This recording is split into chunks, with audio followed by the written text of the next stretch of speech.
Hi friends, welcome back to Hyderabadi సాల్ mixture. ఈ రోజు అంటే ఏదైనా ట్రిప్స్ కి వెళ్ళినప్పుడు అంటే డివోషనల్ టూర్స్ కి వెళ్ళినప్పుడు మనం ఏమేం వస్తువులు సర్దుకోవాలి, ఏమేం తీసుకెళ్ళాలి, ఎస్పెషల్లీ కాశీ రామేశ్వరం లాంటి టెంపుల్స్ అంటే లాంగ్ జర్నీస్ కి వెళ్ళినప్పుడు ఎలాంటివి జాగ్రత్తలు తీసుకోవాలి, ఎలాంటి సామాన్లు గానీ సర్దుకోవాలి అనే విషయాన్ని గురించి అయితే ఈ రోజు వీడియోలో మీకు తెలియజేస్తానండి. మేమైతే ఇప్పుడు కాశీకి రెండోసారి వెళ్తున్నాం అనమాట. ఎస్పెషల్లీ మేము రామేశ్వరం నుంచి ఇప్పుడు కాశీకి వెళ్తున్నామండి. సో రామేశ్వరం నుండి తీసుకొచ్చినటువంటి ఇసుకని తీసుకెళ్లడం మస్ట్ అండ్ షుడ్ అనమాట. ఇది మాత్రం గుర్తు పెట్టుకోవాలి. ఈ ఇసుక అనేది తీసుకెళ్ళాలి. అదే మీరు కాశీకి మొదటిసారి వెళ్ళినట్లయితే పూజా సామాగ్రి తీసుకెళ్తే సరిపోతుంది. రామేశ్వరంకి వెళ్ళినట్లయితే కాశీ గంగని మాత్రం తీసుకెళ్ళడం అస్సలు మర్చిపోద్దు. ఎందుకంటే అక్కడ రామేశ్వరంలో కాశీ గంగ తీసుకెళ్లి అక్కడ కాశీ వాటర్ తోటే అభిషేకం చేసి రామలింగేశ్వర స్వామికి అభిషేకం చేసి అక్కడ ఉన్నటువంటి ఇసుకని తీసుకురావాలి. తీసుకొచ్చిన తర్వాత ఆ ఇసుకని ఇప్పుడు కాశీకి తీసుకెళ్లి అక్కడ గంగలో శివలింగాన్ని చేసేసి అక్కడ అభిషేకం చేయించినట్లయితే మన కాశీ యాత్ర కంప్లీట్ అవుతుంది అనమాట. రామేశ్వరం నుండి తీసుకొచ్చినటువంటి ఇసుకని తీసుకెళ్లడం మాత్రం మర్చిపోవద్దు, మొదటిది.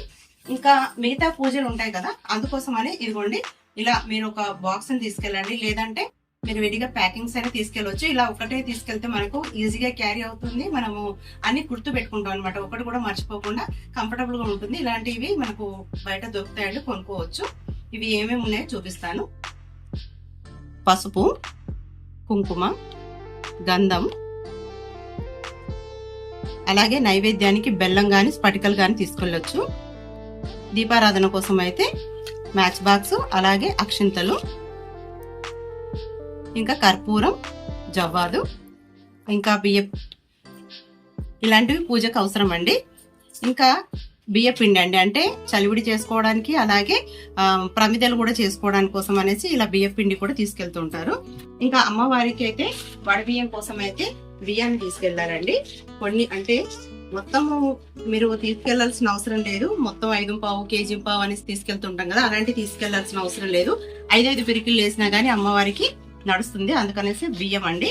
అందులోకి కావాల్సినటువంటి ఈ కొబ్బర్లు అండి, ఎండు కొబ్బర్లు చిన్న సైజు ఉంటే చిన్నవి తీసుకుంటే బాగుంటుంది. అందులోకి పోకలు, ఖర్జూరాలు, పసుపు కొమ్ములు, ఇవి కూడా అమ్మవారికి అవసరం కాబట్టి వీలైన వాళ్ళు చీరలు తీసుకెళ్ళండి, లేదంటే బ్లౌజ్ పీస్లు అయినా పెట్టండి. అంత దూరం వెళ్తాం కదా, అయ్యవారికి షెల్లెలండి కావాల్సి అనమాట. లేదంటే పంచలైనా తీసుకెళ్ళవచ్చు. నేనైతే ఇవి తీసుకెళ్తున్నాను.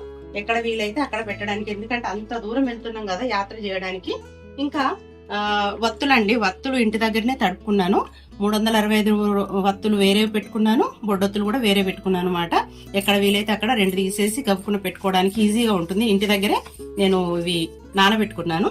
సో ఇలా వత్తులు తీసుకున్నాను.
ఇవ్వడానికి ట్రై చేయండి. అంటే యూజ్ అండ్ త్రో వాటివే మీరు ఇవ్వండి. ఎందుకంటే మళ్ళీ లగేజ్ మళ్ళీ రిటర్న్ మోసుకురావాలి, పట్టుకెళ్ళాలి అనేది అంటే వెళ్తుంటే మనకి ఈజీగా ఖాళీ అయిపోతుంది అనమాట. అలాంటివి చేయండి. పేపర్ ప్లేట్స్ కానీ ఇలాంటివి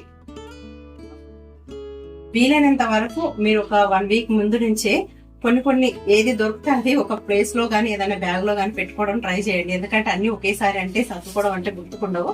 ఒక్కొక్కటి గుర్తొచ్చినప్పుడల్లా ఆ సామాన్ అంతా ఒక దగ్గర పెట్టుకొని ప్యాక్ చేసుకోండి. అప్పుడే మనకు అన్ని మర్చిపోకుండా ఉంటుంది అనమాట. ఇక మనకు మెయిన్ అండి, మనం తీసుకెళ్లేది మనం పర్సనల్ గా తీసుకెళ్లేది మనము వెళ్ళేటువంటి రోజులను బట్టి డిపెండ్ అయి ఉంటుంది. మనం తీసుకెళ్లే పేర్స్ ఎలాంటి బట్టలు తీసుకెళ్లాలి ఏంటి అనేసి మీరు క్లైమేట్ కు తగ్గట్టుగా తీసుకెళ్ళండి. అంటే సమ్మర్ లో అయితే కొంచెం కాటన్ లాంటివి, వింటర్ లో అయితే కొంచెం వెచ్చగా ఉండేటువంటివి, వర్షాకాలంలో అయితే కొంచెం తొందరగా ఆరిపోయేటువంటివి అలాంటివి తీసుకెళ్తే బాగుంటుందండి. అయితే ఇప్పుడు మేము ఒక 10 days కి వెళ్తున్నాం. సో 10 days కు తీసుకెళ్లాల్సిన అవసరం అయితే లేదు. ఎందుకంటే మధ్యలో కొంచెం వాషబుల్ గా ఉండేటివి తీసుకెళ్ళండి. అలాగే మన జర్నీలో 2-3 days గానీ 4 days గానీ పట్టొచ్చు. 2 pairs అయితే సరిపోతుంది.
అయితే సరిపోతే మామూలుగా అయితే ఇంకా ఏమైనా ప్రత్యేకమైనటువంటి పూజలు కానీ ఇంకేమైనా ప్లాన్స్ కానీ ఉంటే మాత్రం మీరు అవి కూడా రెడీ చేసేసుకోండి. ఇక ముఖ్యమైనదండి, ఈ లేడీస్ ఏం చేస్తారంటే పొద్దాక మనం ఏదైనా తీర్థయాత్రలకు వెళ్ళినప్పుడు ప్రతిరోజు తలస్నానాలు చేస్తారు. ఆ తలస్నానాలు అనేది గుర్తు పెట్టుకోండి. మనం ఎప్పుడైనా ఎక్కడికైనా వెళ్ళినప్పుడు ఆ ఒక్క రోజు చేస్తే సరిపోతుందండి. అది మీ ఇష్టపూర్తిగా. అసలు పుణ్య స్త్రీలు అయితే తల స్నానాలు ఎక్కువగా చేయొద్దు. తల అంటుకోవడానికి తల స్నానం చేయడానికి చాలా తేడా అండి. తల స్నానం అని అంటే మామూలు నీళ్లు పోసుకుంటే తల స్నానం అంటారు. అది అశుభ కార్యాలకు అని అలాంటివి చేస్తారంట. ఇక మనం కొంచెం తలకు నూనె ఇలా అంటుకొని పైనుంచి స్నానం చేసేదాన్ని తలంటుకోవడం అని అంటారు. అలా తలంటుకొని మాత్రమే స్నానాలు చేయాలి. పుణ్య స్త్రీలు ముఖ్యంగా ప్రతిరోజు కూడా తల స్నానం చేయకూడదండి. జలుబు చేస్తుంది, మనకు క్లైమేట్ కూడా చేంజ్ అవుతుంది వెళ్ళిన చోట. సో అందుకని గుర్తుపెట్టుకోండి. ఎక్కడికైనా వెళ్ళినప్పుడు ఏదో పద్ధతిగా ఏ పుష్కరిణిలో లేదంటే ఏ నదిలో ఏదైనా ఉంటే సముద్రాలు ఉంటే అక్కడ మాత్రం చేయండి. కానీ పర్టికులర్ గా అయితే తల స్నానాలు అవసరం లేదండి. సో చిన్న బాటిల్ అయితే క్యారీ చేయడానికి ట్రై చేయండి. కొంచెమైనా నూనె పెట్టుకోండి. మనకు కూడా తల అంతా నొప్పులు ఇవ్వకుండా ఉంటది. తలంతా మాడ అనేది లాగకుండా ఉంటుంది. నేను ట్రిప్ కి తీసుకెళ్లాల్సిన ఇవ్వండి. నేను తీసుకెళ్లేటువంటి సామాన్లు అన్ని కూడా నేనైతే ఇలా సర్దుకున్నాను. ఇది నేను సర్దుకున్నట్టు మీకేమైనా యూజ్ అవుతుందేమో అనేసి నేనైతే ఈ వీడియో చేయడం జరిగింది. ఈ వీడియో మీకు ఇన్ఫర్మేటివ్ గా అనిపిస్తే కనుక ఖచ్చితంగా లైక్ చేయండి. అలాగే ఎవరికైనా అవసరమైన వాళ్ళకి ఈ వీడియోని షేర్ చేయండి. మొదటిసారిగా వీడియో చూస్తున్నట్లయితే సబ్స్క్రైబ్ చేసి బెల్ బటన్ ని ఎనేబుల్ చేయండి. మరో మంచి యూస్ఫుల్ వీడియోతో మళ్ళీ మీ ముందుకు వస్తుంది మీ హైదరాబాదీ సాల్విక్షన్. అంతవరకు అందరూ బాగుండాలి, అందులో మనం ఉండాలి. సర్వేజన సుఖినో భవంతు. స్వస్తి.